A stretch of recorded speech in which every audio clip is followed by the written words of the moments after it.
Baik, Assalamualaikum warahmatullahi wabarakatuh. Perkenalkan, nama saya Tegar Putra Permana dengan NPM 25010404167. Prodi S1 Akuntansi, Rombel K3. Jadi pada hari ini saya akan mempresentasikan atau menjelaskan mengenai PJBL yang telah saya buat dengan judul Etika Perdagangan Daring Lintas Negara dan Perlindungan UMKM Lokal Kasus Temu di Indonesia. Nah, langsung saja lanjut ke slide berikutnya. Oke, jadi perkembangan teknologi telah mendorong pertumbuhan digital atau e-commerce. Saat ini, masyarakat dapat membeli berbagai produk dari dalam maupun luar negeri dengan lebih mudah melalui platform digital. Nah, salah satu platform yang menjadi perhatian adalah Temu. Platform ini menawarkan berbagai produk dengan harga yang kompetitif melalui model bisnis yang menghubungkan produsen secara langsung dengan konsumen. Kondisi tersebut memang memberikan keuntungan bagi konsumen karena harga produk menjadi lebih terjangkau. Namun, di sisi lain, muncul kekhawatiran bahwa kehadiran Temu dapat mengaruhi daya saing UMKM lokal. Oleh karena itu, kasus ini menarik untuk dianalisis dari sudut pandang etika bisnis. Nah, selanjutnya itu gambaran kasus Temu di Indonesia.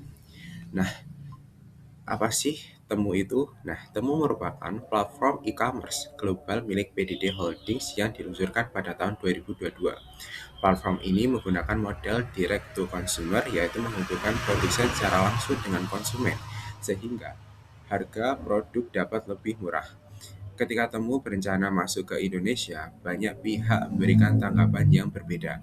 Konsumen melihatnya sebagai peluang karena menawarkan harga yang lebih terjangkau dan pemilihan produk yang lebih beragam. Namun, pelaku UMKM khawatir produk lokal akan semakin sulit bersaing.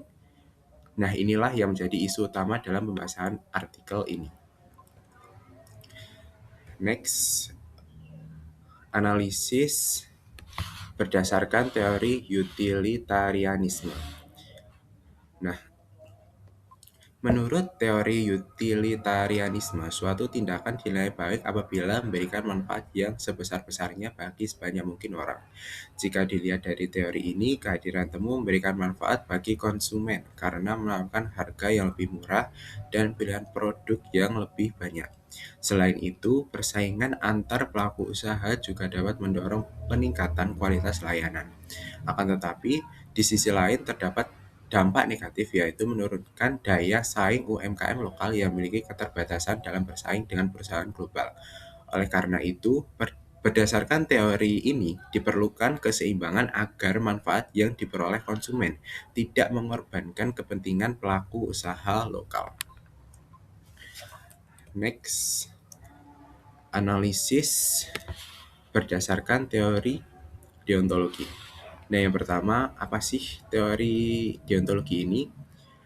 Berbeda dengan utilitarianisme, teori deontologi menilai suatu tindakan berdasarkan kewajiban, prinsip moral, dan keadilan. Dalam kasus Temu, perusahaan tidak hanya dituntut untuk memperoleh keuntungan, tetapi juga perhatikan keadilan dalam persaingan usaha. Kehadiran Temu sebaiknya tetap menghormati hak seluruh pihak yang terlibat, termasuk UMKM lokal yang memiliki peran penting dalam perekonomian Indonesia.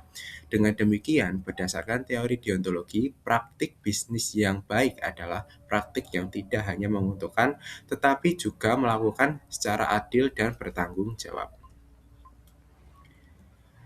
Baik, kita masuk ke kesimpulan yang terakhir. Nah, berdasarkan hasil pembahasan dapat disimpulkan bahwa kehadiran Temu di Indonesia memberikan peluang sekaligus tantangan. Di satu sisi, Temu memberikan manfaat bagi konsumen melalui harga yang lebih terjangkau dan pilihan produk yang lebih beragam. Namun di sisi lain, kehadiran juga berpotensi mempengaruhi daya saing UMKM lokal. Oleh karena itu, diperlukan keseimbangan antara perkembangan perdagangan digital dengan perlindungan terhadap UMKM agar terciptanya persaingan usaha yang adil dan berkelanjutan. Sekian presentasi dari saya. Terima kasih atas perhatian dari semuanya. Wassalamualaikum warahmatullahi wabarakatuh.